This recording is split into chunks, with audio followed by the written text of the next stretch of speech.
बिस्मिल्लाहिर्रहमानिर्रहीम, अस्सलाम वालेकुम नाज़रीन, मैं हूं बाबर हयात और आप देख रहे हैं 24/7 उर्दू न्यूज पर होम एक्सपेंस के ताउन से बाबर हयात शो। नाज़रीन, पाकिस्तान क्रिकेट टीम के लिए हेड कोच का मामला एक मुअम्मा बना हुआ है, लेकिन अब यह मुअम्मा कुछ खुलता हुआ दिखाई दे रहा है और अब शेन वॉटसन के किस्से को तमाम हुए तकरीबन एक हफ्ता हो चुका है और अब 3 नए नाम सामने आ रहे हैं जिनसे पाकिस्तान क्रिकेट बोर्ड ने राब्ता किया। वो 3 नाम कौन से हैं, इस हवाले से आपको अपडेट करने जा रहा हूं और कब तक ये पाकिस्तान का हेड कोच वाला जो मामला है ये हल हो जाएगा, इस हवाले से भी अपडेट आ रही है। दूसरी जानिब इमाद वसीम के हवाले से कुछ खबरें आ रही हैं कि उनका क्या पाकिस्तान टीम में वापसी के हवाले से क्या रुकावटें आ रही हैं, कुछ रुकावटें आ रही हैं और उस हवाले से कुछ खदशात का इजहार किया जा रहा है कि शायद वो पाकिस्तान टीम में वापसी ना कर पाए। ये जो अभी 25 रुकनी स्क्वाड अनाउंस हो रहा है, शायद उसमें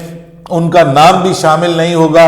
क्यों नहीं होगा, इस हवाले से भी आपको अपडेट करूंगा। उस्मान खान के हवाले से अच्छी खबर है, वो भी आपको बताऊंगा और फिर आपको बताऊंगा कि जनाब हमारे नसीम शाह जो हैं वो महंगे तरीन बिके हैं दी 100 में, कितने पैसे उनको मिल रहे हैं और बाकी प्लेयर कितने कितने में बिके हैं। और फिर हमारे 2 मोस्ट सीनियर प्लेयर जो हमारे मुल्क के 2 बड़े हीरोज हैं क्रिकेट के, एक जो है वो साबका कप्तान, एक आने वाले दौर के कप्तान समझे जा रहे हैं, यानी रिजवान और बाबर, दोनों को दी 100 में नहीं खरीदा गया, एक बार फिर नहीं खरीदा गया।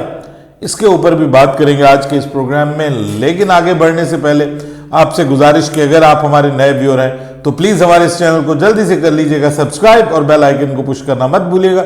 मुझे फॉलो कीजिए इंस्टाग्राम पे @बाबर हयात शो और हमारे पेज को फेसबुक पे लाइक कर लीजिएगा। तो जनाब आई थिंक सो कि 4 साल अब लगातार हो गए बाबर और रिजवान हर बार अपनी रजिस्ट्रेशन करवाते हैं दी 100 में और हर बार हमें ये शर्मनाक शर्मिंदगी वाली खबर सुनने को मिलती है कि जी वो अनसोल्ड रह गए, उनको खरीदा नहीं गया। वैसे तो जेसन रॉय को भी इस बार नहीं खरीदा गया वहां पर, लेकिन सर हमारी डिग्निटी है, ये 2 प्लेयर्स जो है ये हमारी डिग्निटी है और मेरे ख्याल में ये जो काम खुद ये लोग कर रहे हैं ना और इनकी वो जो साया कॉरपोरेशन कर रही है जो इनको हर बार जलील करवाती है, आई थिंक सो कि इनको अपनी जो है ना वो कॉरपोरेशन ही चेंज करने की जरूरत है, क्योंकि this is too much now कि ये हमारे मेन फिगर हैं क्रिकेट के और जब दुनिया के सामने पैगाम जाता है कि जनाब ये तो इनको दी 100 भी खरीदने के लिए तैयार नहीं है और अनसोल्ड चले गए, तो फिर मजाक उड़ता है। और हम जहां पे मीडिया में बैठे हुए भाई बहुत मजाक हमें बर्दाश्त करना पड़ता है, सहना पड़ता है।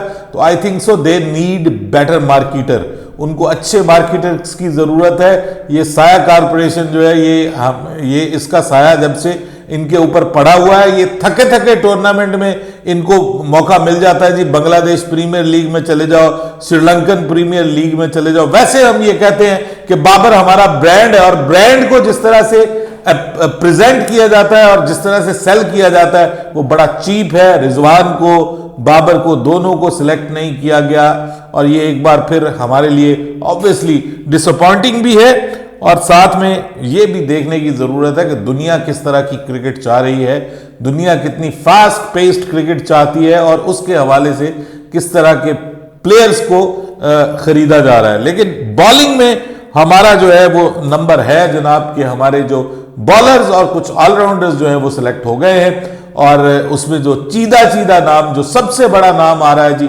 वो सबसे महंगे 1,25,000 पाउंड की जो महंगी तरीन कैटेगरी है उसमें नसीम शाह को खरीदा गया है और बर्मिंघम की टीम की तरफ से इनको खरीदा गया है और ये पाकिस्तानी तकरीबन को 4.5 करोड़ बनते हैं।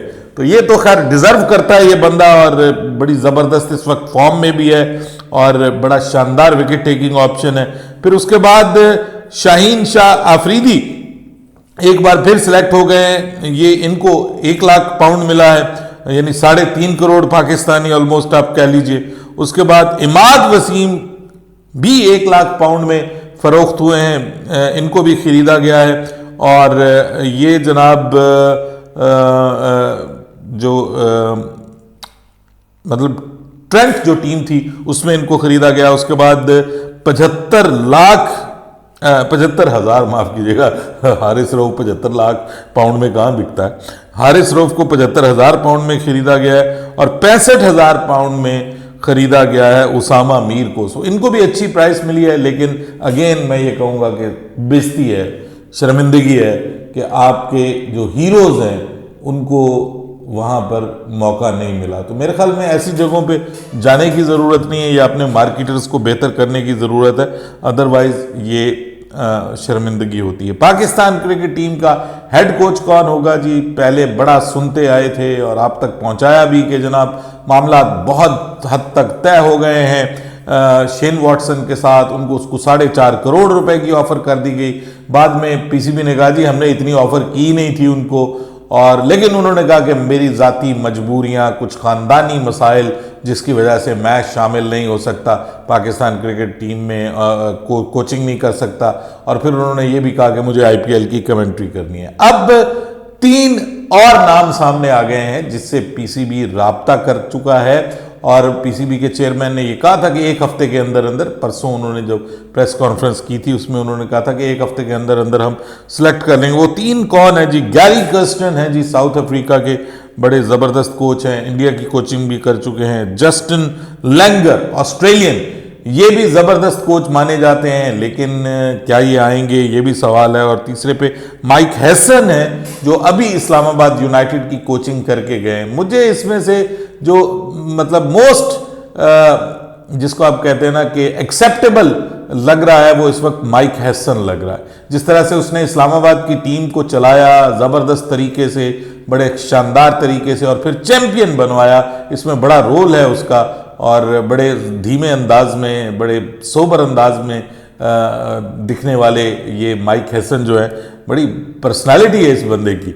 बहरहाल ये मुझे तो बहुत अच्छा लगा है माइक हैसन जो है, और मैं समझता हूं कि इसको मौका मिल जाए, अगर ये आ जाए मौका, तो पाकिस्तान तीनों को देने के लिए तैयार है, अगर ये आने के लिए तैयार हो जाए। प्रॉब्लम ये है कि सब कोचेस को तो आईपीएल ले गई है, ठीक है, कहीं पे वो मेन कोच है, कहीं पे वो असिस्टेंट कोच है। अब आईपीएल भी कल से शुरू हो रही है, तो उधर से पाकिस्तान ने जो है वो अप्रैल में खेलना है। तो प्रॉब्लम बन रहा है कि जितने ये कोचेज हैं ये साथ साथ आईपीएल में भी मोस्टली आपको नजर आ रहे हैं।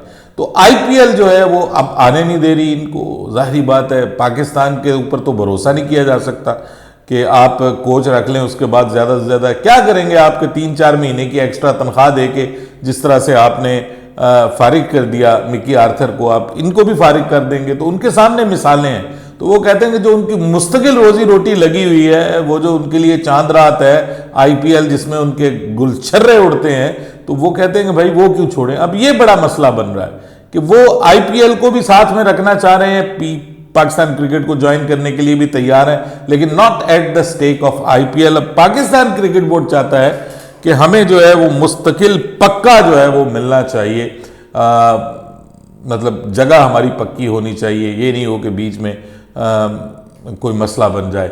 और पाकिस्तान क्रिकेट बोर्ड ये चाह रहा है कि उनको लंबे अरसे के लिए कोच मिले जो टीम के साथ रहे, काम करे, जस्ट लाइक जो पहले आपने लंबे अरसे के साथ कोच रहने वालों के साथ सलूक किया। तो इस वजह से अब घबराए हुए हैं। लेकिन बहरहाल आईपीएल का कल से आगाज होने जा रहा है, और उसमें आईपीएल के हवाले से बड़ी खबर आई है कि इंडियन क्रिकेट के लेजेंड कैप्टन जो धोनी हैं, उन्होंने अपनी कप्तानी छोड़ दी है। जी हाँ, सीएसके की कप्तानी छोड़ दी है।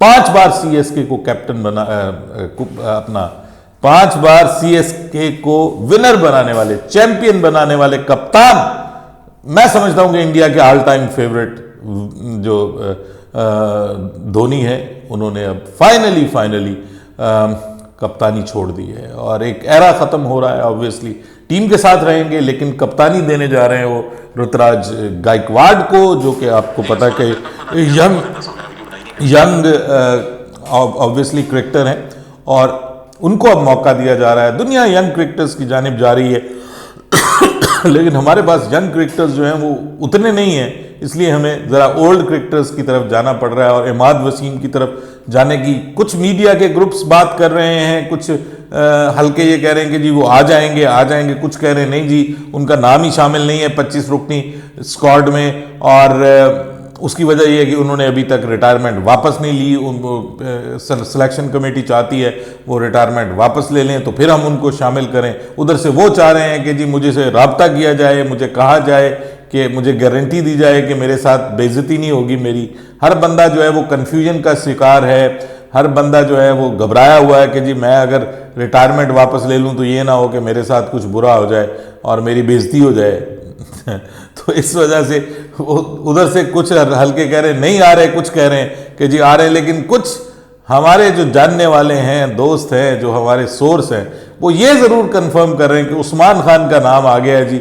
और ये एक अच्छी खबर है कि यंग बल्लेबाज आपकी टीम का हिस्सा बन सकता है अगेंस्ट न्यूजीलैंड, उसको मौका दिया जा सकता है और वो इस वक्त ज़बरदस्त फॉर्म में भी है, तगड़ी क्रिकेट खेल के आ रहा है और इस वक्त उसको शामिल किया जा सकता है। एटलीस्ट हमारे लिए यही अच्छी खबर है।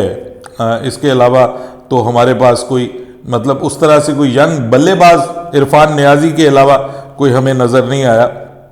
एक इरफान नियाजी था कि जो हमें इस पूरे PSL में नज़र आया कि जो नंबर 5 और 6 पे खेल सकता है। लेकिन बहरहाल देखते हैं, अब एक तो हेड कोच कौन बनता है और फिर ये भी देखना है कि 25 रुकनी स्क्वाड जो कि मोस्ट प्रोबेबली शायद कल उसका ऐलान कर दिया जाए, जुमे को या हफ्ते को मैक्सिमम ऐलान हो जाएगा, तो उसमें भी हमने देखना है कि कौन आ रहा है कौन जा रहा है। अपनी राय दीजिएगा कमेंट सेक्शन में।